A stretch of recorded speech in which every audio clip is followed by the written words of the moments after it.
bincang mengenai lelang. Kalau di pengadilan ini ada lelang ya, eksekusi setelah adanya permohonan eksekusi di pengadilan.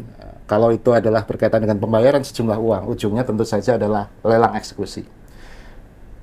Mungkin bisa dijelaskan lebih dahulu, Pak Diki. Ada lelang eksekusi, ada lelang eksekusi non eksekusi wajib, ada lelang non eksekusi sukarela. Mohon dijelaskan. Baik, terima kasih Pak Hasan. Ini kepada para pemirsa juga ini ya.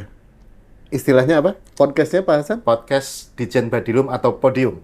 Podium. Ya, selamat kepada Podium ini. Semoga terus di podium ya Pak Hasan. Bahwa lelang itu ada 3 jenis atau 3 kategori sebenarnya. Berdasarkan PMK 213 yang mengutip juga mengambil dari PMK 27, bahkan dulu itu di PMK 40 tahun 2006, setelahnya ada PMK 93. Sama, dari dulu dipertahankan ada 3 jenis, yaitu lelang eksekusi, lelang non-eksekusi wajib, dan lelang non-eksekusi sukarela. Nah, kenapa disebut lelang eksekusi? Karena dia melaksanakan putusan hakim atau yang dipersamakan dengan itu. Kemudian yang kedua, lelang non-eksekusi tapi wajib. Yang ketiga, lelang non-eksekusi tapi sukarela. Nah, kenapa disebut wajib? Dia bukan pelaksanaan putusan hakim atau yang dipersamakan dengan itu, tapi ada perintah undang-undang bahwa penjualan asetnya harus melalui lelang. Contohnya, ketika barang-barang inventaris milik pemerintah, itu in general, secara prinsip harus dijual secara lelang. Maka disebut wajib, meskipun dia non-eksekusi. Yang ketiga adalah non-eksekusi sukarela. Artinya, tidak ada paksaan dari undang-undang, tidak ada putusan hakim, atau yang dipersamakan dengan itu.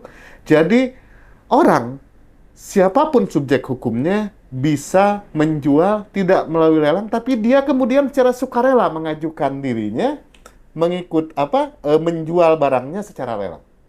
Begitu Contohnya, kurang lebih. Contohnya kalau yang non eksekusi sukarela tadi, misalnya Baik. badan hukum swasta mungkin. Betul sekali. Pak Hasan misalnya sebagai warga negara Indonesia ingin menjual sepeda Pak Hasan ini. Kan sebenarnya Pak Hasan bisa jual tidak melalui lelang sepedanya. Bisa kemana-mana tuh Pak Hasan mau jual. Bapak bisa datang ke kantor lelang, istilahnya KPKNL, atau ke pejabat lelang kelas 2. Ini saya mau jual barang saya berupa sepeda melalui lelang. Nah, Pak Hasan bisa tetapkan limitnya berapa, kapan minta lelangnya. Itulah yang disebut dengan sukarela. Kemudian kembali kepada masalah lelang eksekusi ya. Lelang eksekusi tadi ini adalah lelang eksekusi putusan pengadilan atau yang dipersamakan kurang lebih. Kalau yang dipersamakan ini contohnya apa saja? Baik, ya, yang paling ramai aja barangkali Pak Hasan. Yang paling ramai itu adalah tentunya lelang eksekusi pasal 6 Undang-Undang Hak Tanggungan nih. Itu tentunya kita semua paham karena ada ex lege di situ di pasal 6, tapi juga ada kekuatan sertifikat hak tanggungan di situ. Namun untuk kekuatan pasal 6 ini hanya diberikan kepada pemegang hak tanggungan pertama saja. Itu. Nah, dari sisi jumlah mungkin saya jelaskan saja sedikit di sini ke podium ya, bahwa almost 80% lelang di kita itu kurang lebih 30 sampai 40 ribu frekuensinya per tahun. Nah, almost 80%, 80% itu lelang pasal 6. Sisanya lelang yang lain. Jadi Bapak bisa bayangkan jenis lelang ini mendominasi pelaksanaan lelang di Indonesia. Dari sisi capaian pun jenis lelang ini termasuk the big three dalam raihan lelang di Indonesia. Demikian Pak Hasan. Kalau hak tanggungan ini salah satu contoh lelang eksekusi, berarti fidusia mungkin juga lelang eksekusi ya, dan Betul. mungkin hal-hal lain. Kemudian kita fokus ke lelang atas putusan pengadilan atau pengadilan yang meminta lelang. Ketika pengadilan akan memohon lelang kepada KPKNL, hal apa yang perlu dipersiapkan atau syarat-syaratnya meliputi apa saja? Dari 3 jenis lelang, ada satu jenis lelang yang mungkin paling tua umurnya. Yaitu namanya lelang eksekusi pengadilan. Di sini disebut lelang eksekusi pengadilan karena di dalamnya terdapat mungkin bisa saja lelang eksekusi berdasarkan pasal 14 Undang-Undang Hak Tanggungan. Atau ketika ada gugatan perdata biasa yang kemudian harus dieksekusi dan lain-lain. Nah, itu termasuk ke rumpun jenis lelang eksekusi pengadilan. Nah, untuk dokumen persyaratan Pak Hasan, dokumen persyaratan itu kita bagi menjadi dua. Nah, ini teman-teman podium kebanyakan dari pengadilan ya, Pak Hasan ya. Pengadilan. Jenis dokumen yang pertama disebut dokumen persyaratan umum. Yang kedua dokumen persyaratan khusus. Kenapa disebut umum? Karena dari 3 jenis lelang ini, misalnya salah satunya jenis lelang eksekusi. Nah, yang jenis lelang eksekusi ini semuanya sama, Pak Hasan. Makanya disebut umum, general. Jadi lelang eksekusi ini ada 17 jenis. Nah, dari 17 jenis salah satunya lelang eksekusi pengadilan. Nah, ini sama syaratnya. Apa saja? Yang pertama, perlu adanya surat keputusan penunjukan penjual. Di sini, atau surat tugas misalnya. Kemudian, barang apa yang akan dilelang itu, harus ada daftarnya. Kemudian, ada surat persetujuan dari pemegang HPL atau hak milik ketika dia adalah hak sekunder di atas hak primer. Nah, ini kita juga minta ada persetujuan. Namun persetujuannya bisa persetujuan sebelum diajukan lelang atau ketika haknya diberikan dahulu. HGB atau HPL atau hak pakainya ketika baru diberikan. Kemudian nomor rekeningnya berapa sih yang akan dituju kalau laku? Selanjutnya, nah ini yang menarik adanya NPWP. Kenapa NPWP diperlukan? Ini perlu untuk mengkonfirmasi apakah pemohon ini termasuk wajib pajak yang taat. Ini. Nah, kemudian keterangan dari penjual apabila memang ada syarat tambahan. Ini, kalau tidak ada tambahan sebenarnya tidak diperlukan. Kemudian ini penting nih, kalau tadi Pak Hasan membedakan misalnya ada hak tanggungan, ada fidusia ya. Ketika lewat pengadilan kan dua-duanya bisa lewat pengadilan juga. Nah, untuk barang bergerak ini harus ada pernyataan penguasaan fisik. Fisiknya tidak dikuasai, tidak dinyatakan dikuasai, lelang tidak bisa dilaksanakan, Pak Hasan. Kemudian foto objek lelang tentunya yang terbaru. Kemudian, nah di sini ada bukti pembayaran bea permohonan. Ya, kalau di pengadilan istilahnya apa ya? Uang panjar atau apa ya? Nah, di kami itu bea permohonan. Nilainya 150.000. Kemudian untuk lelang eksekusi pasal 6, eksekusi pengadilan dan lelang eksekusi harta pailit ini memang dibedakan dengan jenis yang lain. Kenapa? Karena lelang eksekusi pengadilan sebenarnya termasuk lelang yang banyak. Jadi ya kita takrif untuk penerimaan negara lah gitu ya. Tapi bukan buat kami nih Pak Hasan, buat negara nih. Itu yang umum pada prinsipnya. Jadi kalaupun lelang eksekusi harta pailit itu prinsipnya sama dengan tadi tuh. Ada rekening dan lain-lain di situ. Nah, kemudian ada yang kedua yaitu dokumen persyaratan yang bersifat khusus. Kenapa disebut khusus? Karena ini hanya lelang eksekusi pengadilan saja. Kalau bukan lelang eksekusi pengadilan, ini enggak seperti ini. Jadi berbeda-beda. Makanya disebut khusus. Tapi khusus pun dibagi dua ini podiumnya. Yang pertama adalah yang memang khusus disampaikan pada saat permohonan. Jadi sebagai lampiran permohonan. Yang kedua nanti pas sebelum lelang baru diserahkan. Nah, untuk yang disampaikan pada saat permohonan, itu yang pertama putusan atau penetapan pengadilan. Tentunya ini yang menjadi dasar untuk pelaksanaan. Kemudian adanya ini dia penetapan unmanning ya. Jadi harus ada unmanningnya, betul. Kemudian ada penetapan sita, ada berita acara, ada rincian utang. Nah, misalnya ketika berasal dari eksekusi pasal 14 Undang-Undang Hak Tanggungan atau eksekusi pasal 1178 hipotek yang membuat perincian utang itu dari pengadilan. Namun nanti tentunya berdasarkan perincian utang dari bank, misalnya gitu.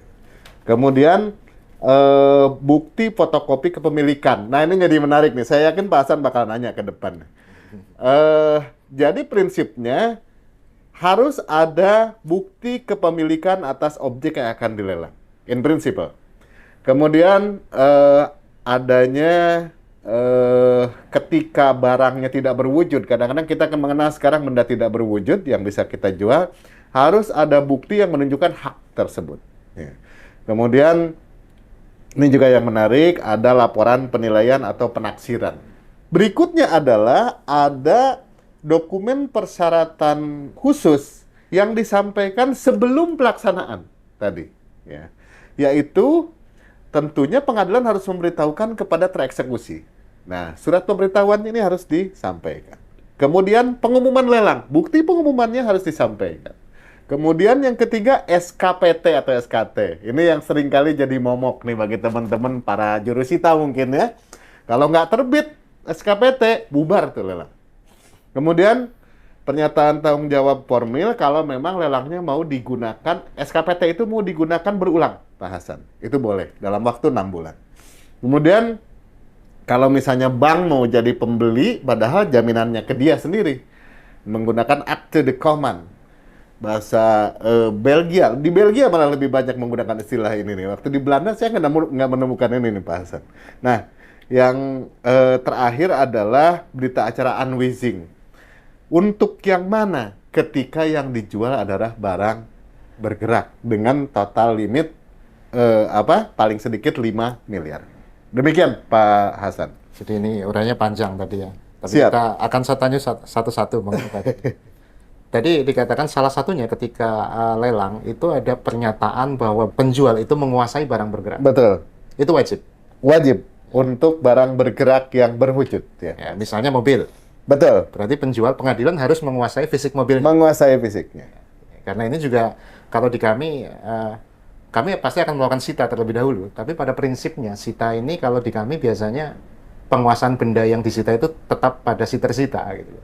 Oh, itu repot nih Pak Hasan tuh. Kan itu prinsip tapi ya. Betul, betul. Di kami prinsip, karena ini ada latar belakangnya Pak Hasan. Dulu kejadian di before 2015 ya, sebelum norma ini tentunya, itu tidak kita wajibkan, artinya itu sesuatu yang bukan mandatori. Nah setelah lelang, ternyata objeknya tidak bisa dikuasai Tidak oleh bisa si dikuasai. pembeli. Bahkan ternyata dijual lagi oleh orang lain Pak Hasan. Nah itu kan jadi ramai. Jadi masalah-masalah Betul, baru kan. menimbulkan masalah Nah, baru. makanya dalam praktek kita di pengadilan juga ya ada improvisasinya. Bagaimana supaya bendanya secara fisik dikuasai kan, kita kuasai. Kemudian tadi syarat ini panjang lebar sudah dikemukakan ya. Ada syarat khusus, syarat umum gitu kan. Nah, tadi karena pasti akan ditanya mengenai dokumen kepemilikan. Nah, apakah dalam lelang eksekusi itu misalnya lelang eksekusi terhadap sebidang tanah diperlukan atau diharuskan ada sertifikat hak miliknya misalnya atau tidak? Norma ini kan sebenarnya bersumber dulu dari PP 1061 ya, kemudian diubah PP 2497 ya terakhir. Sampai sekarang belum ada perubahan mendetail, hanya di PP 18 2021 tuh sedikit diubah di beberapa bagian ya. Norma ini ada di rezim hukum tanah. Dan rezim itu memberikan ruang bagi lelang eksekusi tidak perlu disertai dengan dokumen kepemilikan. Artinya, yang namanya eksekusi kan bisa saja si eksekutor menguasai fisiknya karena si tereksekusi misalnya sukarela nih. Ya bolehlah sertifikatnya ambil gitu kan. Tapi bisa juga si tereksekusinya enak aja gue dieksekusi. Nggak akan gue kasih. Kan gitu. Makanya kaidah kita tentunya harus memberikan ruang ketika eksekutor tidak memiliki dokumen kepemilikan. Lelang fine-fine aja meskipun tanpa disertai dengan dokumen kepemilikan. Oke. Jadi ini menjadi catatan ya, ini kita highlight bahwa tidak harus ada dokumen kepemilikan ya ketika itu adalah lelang eksekusi atas dasar putusan pengadilan. Apalagi putusan pengadilan. Ya, karena dalam praktek kadang-kadang kita menjumpai juga ada kesulitan ya. Mungkin ini masalah penerapan di lapangan ya. Kadang-kadang ada pengajuan lelang tapi rupa-rupanya diminta sertifikat hak miliknya misalnya atau dokumen kepemilikannya padahal pengadilan belum tentu memilikinya.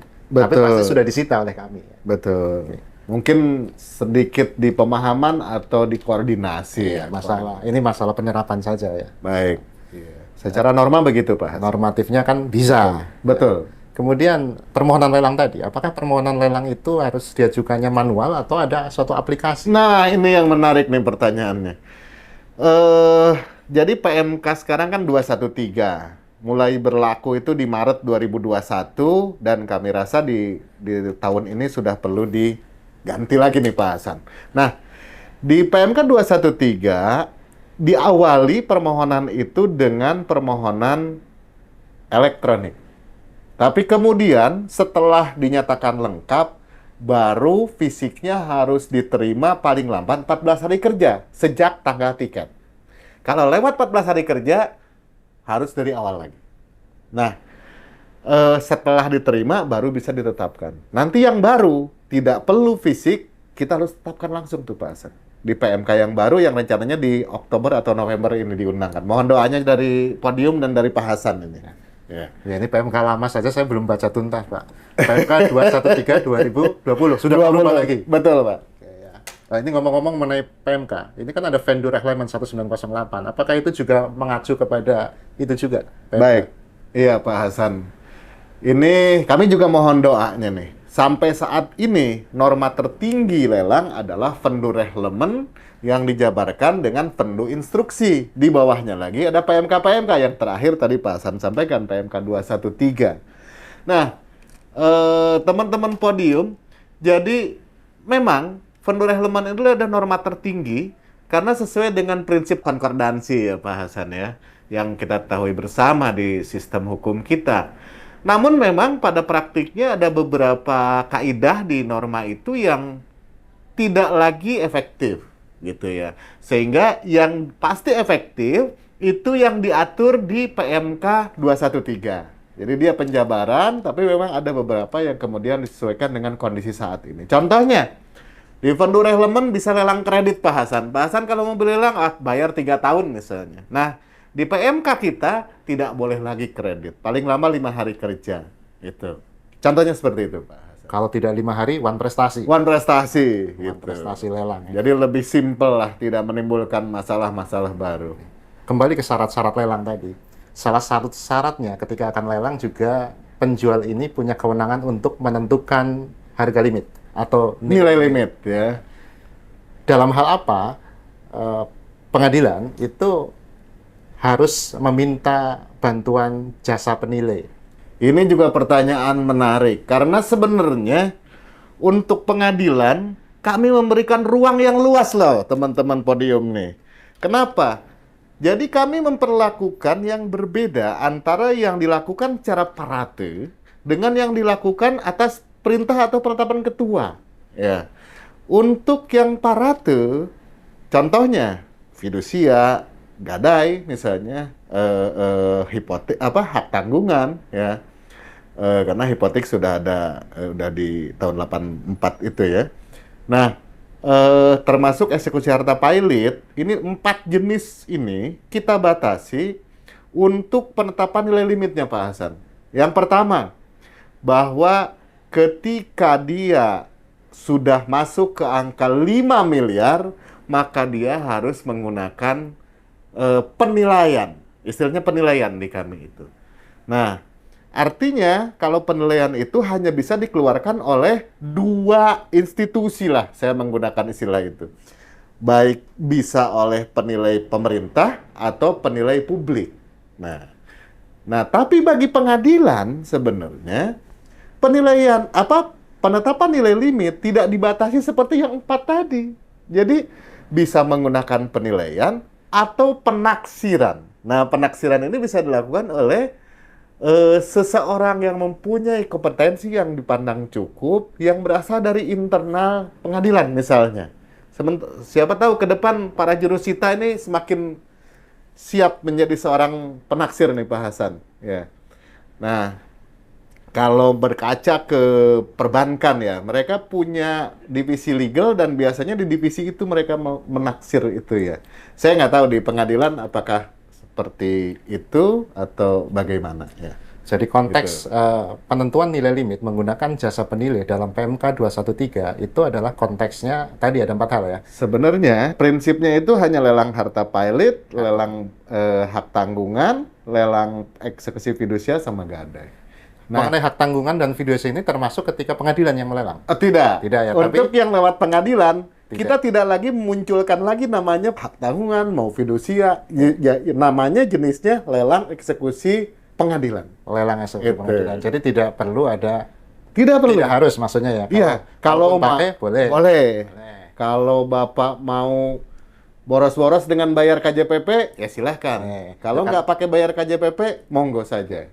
Itu. Karena di pengadilan banyak juga, kalau ini kan konteksnya misalnya hak tanggungan. Padahal Betul. di pengadilan ini banyak lelang yang didasarkan pada putusan pembayaran sejumlah uang. Mungkin Iya. nilainya cuma 100 juta, 200 juta. Tadi masalah biaya tadi. Artinya Iya. ini bisa, pengadilan bisa penaksiran sendiri ya, tidak perlu jasa Tidak perlu, tidak iya. perlu pakai tadi apa KJPP. KJPP, ya. Ya, di sini mungkin kalau KJPP ada nonton, saya tidak mengecilkan KJPP ini di sini, tapi lebih memberikan ruang bagi penjual untuk misalnya ketika secara prinsip efisiensi tentunya tidak make sense ya tadi 100 juta sementara biaya KJPP 20-30 juta misalnya. Ya tentunya tidak. Kalau kata siapa namanya? Richard Posner ya, itu tidak memenuhi prinsip economic analysis of law gitu. Ya. Economic analysis of law. Posner ya. Oke. Kemudian Satu lagi Pak Hasan, oke. saya perlu sampaikan. Untuk nilai limit tapi ada perlakuan yang sama untuk semua, yaitu berlaku hasil penilaian yang jadi bahan untuk nilai limit itu 12 bulan. Pak. 1 tahun ya. 12 bulan kami menggunakan Istilahnya istilahnya. 12 bulan. Ya. Oke, kemudian dalam penilaian ini biasanya kan ada nilai pasar, Iya. ada nilai likuidasi. Likuidasi. Nah, ada 2 nilai di situ nih. Cara menentukannya bagaimana? Baik. Menentukan nilai limit. Sebenarnya ini yang pas menjawab ini Profesor Hamid Yusuf ini. Saudara saya dari MAPI nih Pak Hasan. Mungkin beliau lagi nonton juga nih, ketawa-tawa kalau nonton nih beliau. Untuk yang jenis eksekusi harta pilot, hak tanggungan tadi Pak Hasan, dan eksekusi jaminan fidusia misalnya. Satu lagi Pak Gadai, itu kita batasi juga. Udah mah harus kalau 5 miliar, bla bla bla bla, harus pakai penilaian, di bawah itu bisa penaksiran, bisa penilaian. Nah, kemudian untuk nilainya pun kita juga batasi nih Pak Hasan.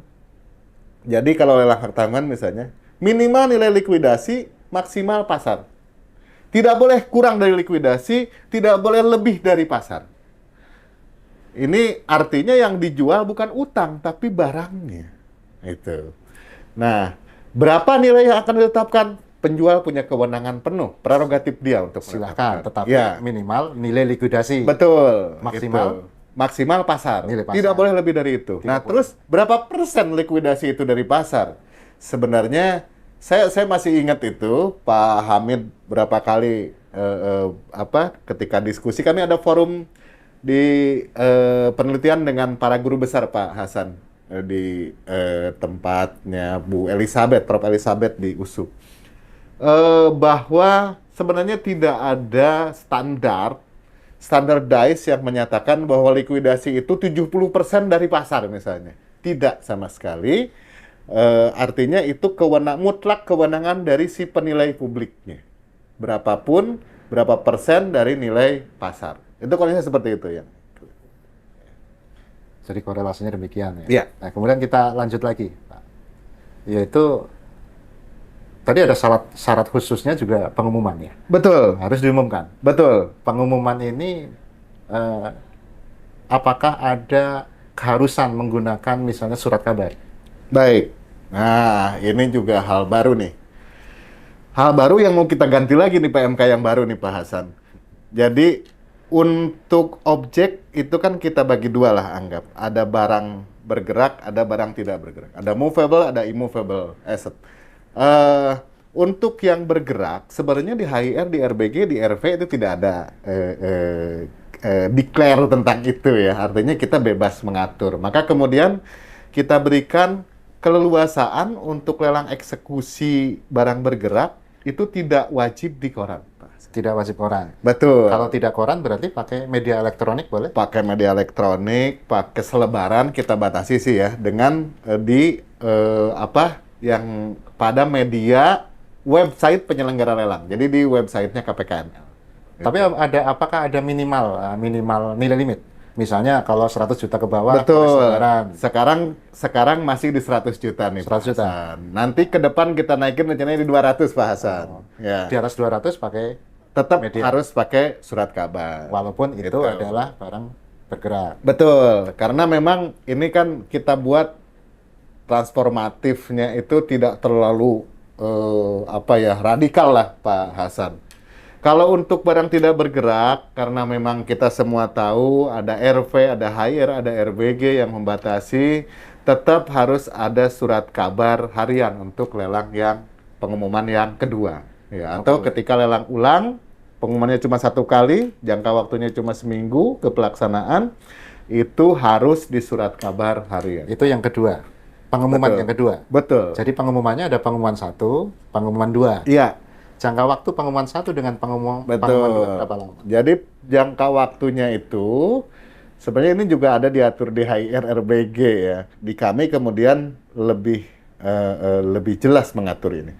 Bahwa dari pengumuman pertama ke pengumuman kedua itu berselang 15 hari. Berselangnya bagaimana ngitungnya? Simpel, Pak Hasan. Kalau pengumuman pertama tanggal 1, maka pengumuman kedua tanggal 16. Kemudian dari pengumuman kedua dari koran tadi itu ke pelaksanaan lelang paling singkat itu 14 hari. Tanggal 30. Jadi kalau dari 15 tambah tadi 16 tambah 14 tanggal 30.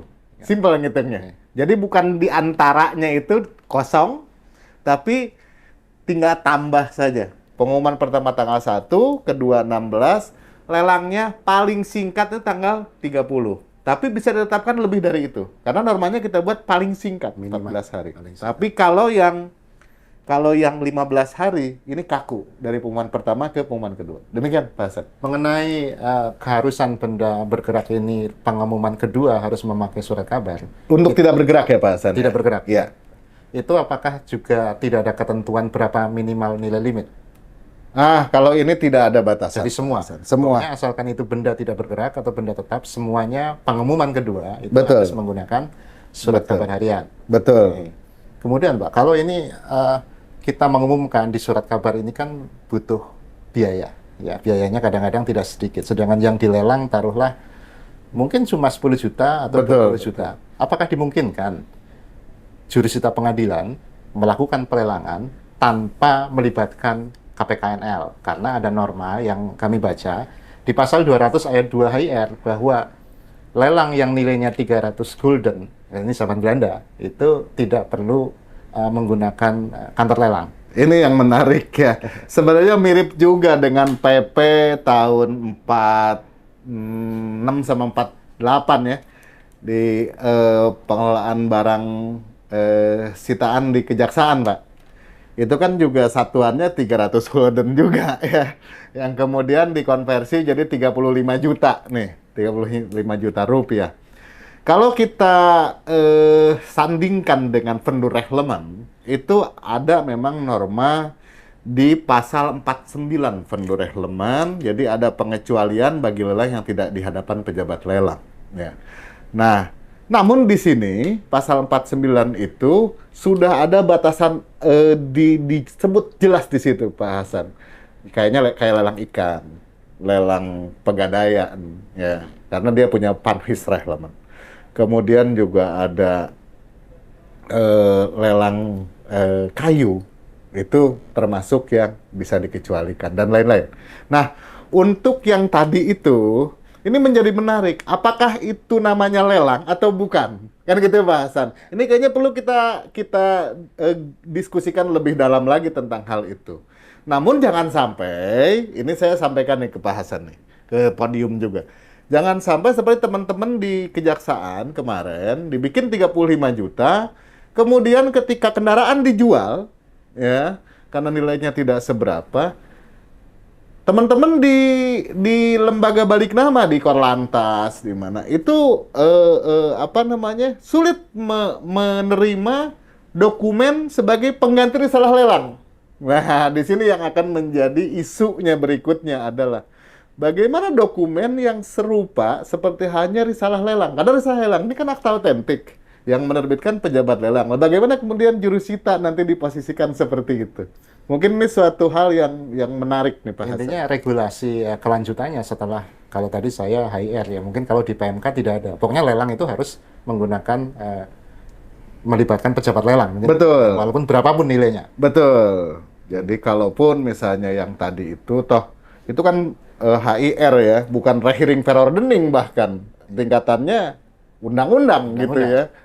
Tapi ya nanti seperti apa perlu di-assess barangkali ketika dikaitkan dengan lelang. Memang saya pernah membaca misalnya di bukunya Yahya Harab mengenai eksekusi. Ini buku tahun 89 terbitannya. Dia mengusulkan agar 300 gulden itu disamakan menjadi 30 juta pada tahun itu 89. 89 ya Pak Hasan. Tapi Ya. permasalahannya kan sampai sekarang tidak ada regulasi lain ya.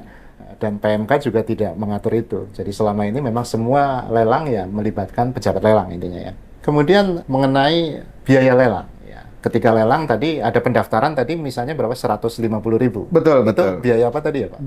Bea pendaftaran itu. Bea pendaftaran. Iya. Kemudian nanti ada bea lelang dan lain sebagainya. Mohon Betul. dijelaskan. Bea lelang itu dibagi dua, Pak Hasan. Jadi ada bea lelang, itu berupa PNBP ya, bukan pajak. Ada bea lelang pembeli, ada bea lelang penjual. Nih. Nah, kalau bea lelang pembeli, si pembeli menambahkan dari pokok lelang. Nanti tergantung, ada barang bergerak, ada barang tidak bergerak. Kemudian untuk bea lelang penjual, dipotong dari hasil lelang. Gitu. Nah, jadi simple dan itu juga dibedakan barang bergerak dengan barang tidak bergerak. Sayang, satuannya saya takut agak keliru nih, 2,5 sampai 3%, nggak banyak Pak Hasan. Itu bea lelang ya. Betul. Kemudian kalau BPHTB, Nah, di luar itu bagi pembeli itu kena cas lagi nih. Ya, sesuai dengan Undang-Undang HKPD. Ya, sekarang Undang-Undang HKPD ya Pak Hasan yang terbaru, yaitu kena 2,5%. Ya, si pembeli nanti setelah dipotong PTKP tentunya, nanti menambah lagi. Nah, kadang-kadang yang perlu menjadi masalah, kita perlu assess, jangan sampai nanti si pembeli kesulitan karena tidak ada objek pajaknya di situ, nomor objek pajaknya. Nah, mungkin ketika pengadilan nanti menyita, kalau dimungkinkan dari awal nomor objek pajak ini sudah tercover. Jadi ketika si pembeli akan bayar BPHTB itu sudah clear untuk hal tersebut.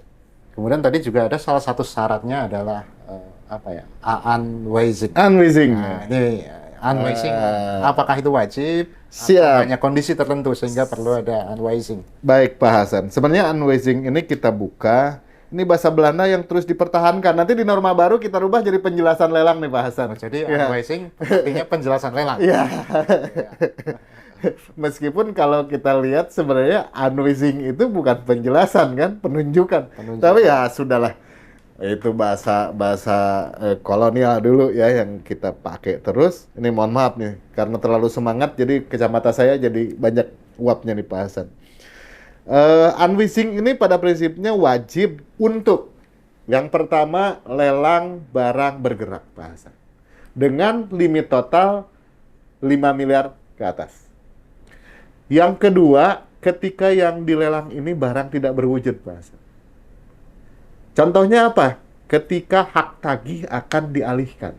Itu harus ada unwaising. Kalau sekarang itu kan ada istilah apa di bisnis itu saya lupa. Sangat diperlukan. Nah, yang nanti di norma baru itu kita tambahkan juga saham, Pak Hasan. Ya. Saham dan hal-hal yang sifatnya orang tuh harus tahu dulu, jangan sampai beli kucing dalam karung. In prinsip begitu, jangan sampai ada gugatan, jangan sampai pihak pembeli kemudian merasa dirugikan karena tidak cukup tahu tentang objek yang akan dilelang. Secara filosofis seperti itu. Jadi unwaising itu intinya para peserta lelang itu boleh melihat objeknya mungkin. Sebenarnya lebih ke penjelasan. Bisa melihat, bisa tidak sebenarnya. Karena kalau masalah objek untuk yang bergerak kita syaratkan, penjual lu harus kuasai. Itu. Jadi ada isu yang berbeda sebenarnya Pak Hasan. Karena di luar itu ada jangan-jangan pajaknya belum dibayar. Jangan-jangan ternyata ada hal-hal yang dapat menyulitkan kalau balik nama dan lain-lain. Itu lebih ke sana, Pak. Kemudian tadi kan harta bergerak yang nilainya di atas 5 miliar. Iya, Kalau benda tetap, apakah butuh unwising? tidak. Tidak ya. Untuk yang tidak bergerak, itu tidak perlu. Ya, you lihat aja sendirilah, gitu, Mas. Lokasinya langsung bisa lihat ya. Iya, gitu. Oke, kemudian teknisnya ketika hari lelang, ini cara penentuan pemenang itu seperti apa? Prinsipnya lelang itu simple. Yang tertinggilah yang jadi pemenang. Penawar tertinggi, Penawar tertinggi sebagai pemenang. Kalau ternyata nilainya sama, yang dicari mana yang lebih dulu. yang lebih dahulu mengajukan penawaran. Betul, itu dia yang menang. Tapi dalam lelang juga dikenal ada lelang dengan harga yang naik, Ya. ada yang turun-turun kalau nggak salah. Nah, kalau sekarang yang turun-turun ini Tidak udah nggak efektif lagi Pak Hasan. Karena dengan aplikasi semuanya pasti naik-naik Pak Hasan. Ya, dulu yang turun-turun itu diperlukan kalau ternyata si penjual ingin mencoba, misalnya ditawarkan dulu di 1 miliar, nggak ada yang mau, turun lagi 900, turun 800. Sekarang udah nggak bisa sistem. Kondisinya seperti itu. Nah, bedanya sekarang ada close bidding, ada open bidding. Gitu. Apa itu open? Open bidding itu masing-masing penawar mengetahui penawaran musuhnya. Tapi namanya diumpetin bahasan. Untuk close bidding itu bukan ditutup-tutupi lelangnya, tapi masing-masing penawar tidak tahu penawaran musuhnya. Itu aja bedanya. Ya, yang lainnya sama prinsipnya bahwa yang tertinggi yang jadi pemenang. Yang menentukan ini close bidding atau open bidding Itu salah satu kewenangan penjual sebenarnya. Tapi sepanjang KPKNL-nya memang clear. Artinya begini, untuk open bidding ini kan perlu waktu lebih untuk pelaksanaannya. Untuk close bidding cukup waktunya singkat. Nah, ketika misalnya lelangnya terlalu padat di satu KPKNL, pasti mereka akan kami lebih prefer close bidding saja. Jadi lebih, meskipun ini kewenangan penjual, tapi kemudian sepanjang memungkinkan. Itu Pak Hasan. Ada notifnya sedikit. ada notifnya. Pada intinya adalah kewenangan penjual yang Iya. menentukan. Betul. Jadi penjual ini tadi dia punya kewenangan untuk menentukan harga limit lelang. Betul. Tadi mengenai open bidding atau Cara close penawaran bidding, cara namanya. penawaran atau Iya. mungkin syarat-syarat lelang. Betul. Oke. Kalau si terlelang, apakah dia juga ada kewenangannya di situ? Sayangnya terlelang tidak kita bahas di situ, Pak. Tidak Hasan. bahas ya. Iya. Iya.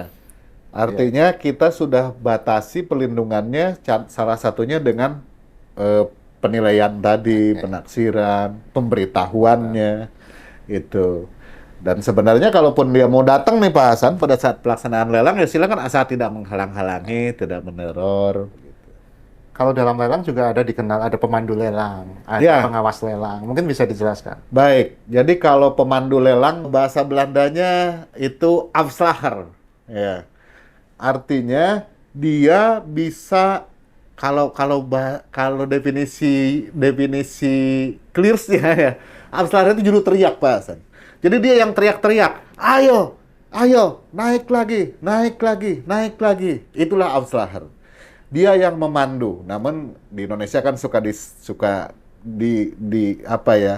Dipadu-padankan lebih smooth gitu ya. Jadi pemandu lelang. Lebih seperti itu. Juru teriak lah, saya simpelkan saja. Kemudian yang kedua, pengawas lelang. Itu siapa pengawas lelang? Pengawas lelang ini adalah superintendent, Pak Hasan. Superintendent itu di mana? Padirjen kalau di pusat atau Kakanwil di daerah. Tentunya bisa dilaksanakan oleh stafnya Kakanwil gitu ya. Demikian Pak Hasan. Tadi berkaitan dengan penentuan pemenang lelang. Ya.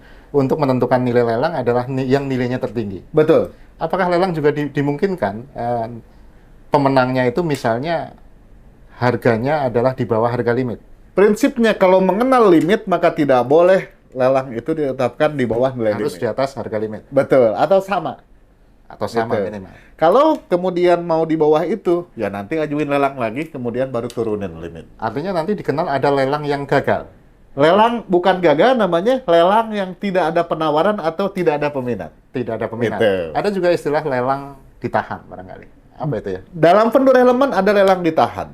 Di PMK juga kita kita perkenalkan lelang ditahan, tapi secara praktik memang jarang. Kenapa? Karena lelang ditahan itu ketika penawaran lebih rendah daripada limit. Atau ketika lelangnya tanpa limit, si penjual tidak menyetujui nilai penawaran, maka disebutlah ditahan. Tapi dengan sistem aplikasi sekarang, itu kemudian dipermudah Pak Hasan.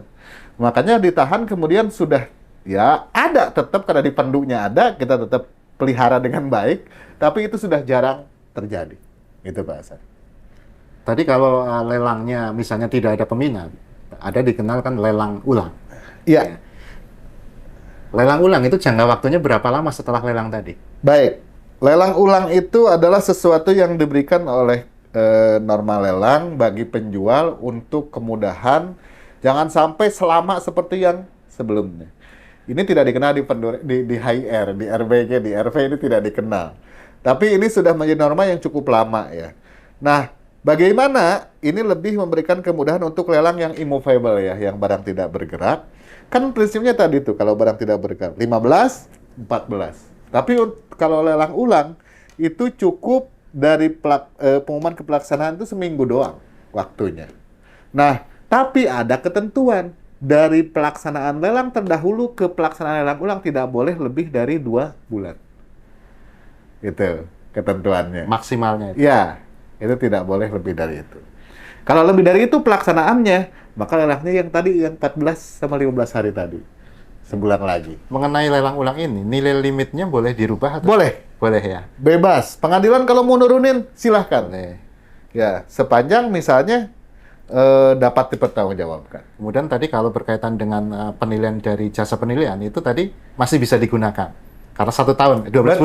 bulan. Kalau sudah lewat 12 bulan, nah itu udah harus nggak bisa. ya diperbaharui. Betul. Oke. Kemudian lelang ini kan ada kemungkinan juga ketika mau dilelang misalnya tidak jadi atau dibatalkan. Dalam Betul. hal apa lelang bisa dibatalkan sebelum dilaksanakan? Prinsipnya lelang itu hanya bisa dibatalkan atas yang pertama diminta oleh penjual. Menarik kehendaknya untuk menjual. Oke, penjual menarik kehendaknya. Iya, itu. Yang kedua, ketika pengadilan memerintahkan untuk pembatalan atau penangguhan lelang. Yang ketiga, ketika ada hal-hal tertentu yang diatur. Contohnya hal tertentu apa? Pengumumannya salah. Tidak sesuai PMK. Kemudian ada SKT mungkin tidak terbit. namanya SKT atau SKPT tidak terbit dari kantor pertanahan. Atau ada tidak memenuhi legalitas formal subjek dan objek lelang. Itu. Nah, contohnya ada perbedaan data tuh Pak Hasan. Di berkas dengan pengumuman misalnya, dan ini termasuk tidak memenuhi legalitas formal subjek dan objek lelang. Jadi bisa karena kehendaknya penjual, bisa juga karena Sebenarnya keputusan itu. dari pejabat lelang. Betul. Jadi bisa inisiatif sendiri pejabat lelang atau dari inisiatif pihak lain. Kemudian kalau lelang ini sudah dilakukan, apakah lelang yang sudah dilakukan sudah selesai? Ya. Ini bisa dibatalkan atau dinyatakan batal. Baik, norma kami sebenarnya di PMK sudah cukup tegas ya, lelang yang sudah dilaksanakan sesuai ketentuan tidak dapat dibatalkan, gitu ya. Tapi tentunya tidak mengurangi arti bahwa pengadilan tidak boleh memutus sesuatu. Itu kewenangan dari yudikatif tentunya. Namun kami ingin menyampaikan tidak boleh kemudian seseorang menarik kehendaknya tiba-tiba nggak jadi gua. Terus kata yang jual, ya sudah kalau nggak jadi, selesai gitu aja. Nah, itu yang nggak bisa. Itu Pak Hasan. Latar belakang PMK sendiri menyatakan lelang itu yang sudah dilakukan tidak boleh dibatalkan. Ini untuk memberikan kepastian. Kepastian. Sebenarnya. Perlindungan pembeli bagi semua. dianggap pembeli beritikat baik barangkali karena lelang. Sesuai dengan jurisprudensi bahwa tentunya pihak ketiga yang beretikat baik ini harus dilindungi kan. Nah, di sini pembeli sebagai pihak yang beretikat baik harus dilindungi. Ini kayaknya sudah panjang ini, Pak. Siap, Pak Hasan. Apakah ada yang belum kita bahas, yang lupa kita bahas? Banyak sebenarnya Pak Banyak. Hasan, tapi memang waktu kita perlu 1 abad kayaknya Pak Hasan ini. Kalau gitu nanti kita jadwalkan. Ya. Oke, sebelum ditutup barangkali ada semacam closing atau quote atau kata mutiara dari Bapak, khususnya kalau bisa berkaitan dengan lelang. Baik, Pak Hasan. Terima kasih ya. Ini Saya ingin menyampaikan, yang pertama closing statement permintaan maaf, saya pakai masker nih Pak Hasan, karena kondisi ini podium saya kebetulan sedang tidak terlalu fit, jadi mohon maaf kalau kurang indah gitu ya. Yang kedua bahwa lelang ini adalah mekanisme sekaligus perbuatan hukum yang dilakukan untuk melindungi dan sekaligus pelaksanaan dari undang-undang maupun putusan hakim. Maka lelang harus dijaga penerapannya, kemudian normanya maupun strukturnya. Kami akan terus jaga itu dalam bentuk PMK-PMK maupun norma setingkat undang-undang yang sedang kami susun. Terima kasih dari kami, Diki Zainal Abidin, di podium. Wassalamualaikum warahmatullahi wabarakatuh. Terima kasih atas kehadirannya, ilmunya, pencerahannya sangat bermanfaat bagi kami di bawah, dan tentu nanti kita bisa diskusi lebih panjang lagi.